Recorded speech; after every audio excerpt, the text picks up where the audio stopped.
बात करते हैं, अगर आपने बच्चे की कोई भी पर्टिकुलर वैक्सीन मिस कर दी है तो आप उसको बाद में जाके किस एज तक बच्चे को दे सकते हैं। कुछ इंपॉर्टेंट वैक्सीन के बारे में बता देते हैं। बीसीजी जो हम बच्चे के पैदा होते ही देते हैं वो हम बच्चे को, साथ में एक और वैक्सीन है हेपेटाइटिस बी। बीसीजी और हेपेटाइटिस बी हम बच्चे को 1 साल तक दे सकते हैं अगर आपने उसको उसके इम्यूनाइजेशन के टाइम पर छोड़ दी है तो।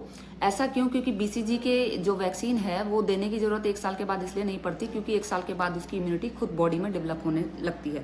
इसके अलावा measles vaccine, OPV vaccine and vitamin A की वैक्सीन या विटामिन ए की ओरल डोज अगर आपने मिस कर दी है तो बच्चा 5 साल से अगर छोटा है तो आप उसको दिला सकते हैं कभी भी।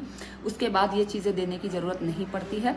उसके बाद बॉडी में इम्यूनिटी अपने आप आ जाती है क्योंकि मीजल्स के केस 5 साल से छोटे बच्चे में होते हैं, पोलियो के केस 5 साल से छोटे बच्चों में होते हैं और इसके अलावा जो जीरोप्थैल्मिया विटामिन ए की कमी से देखा जाता है वो भी 5 साल से छोटे बच्चों में होता है, इसलिए ये 5 साल से पहले दी जाती है।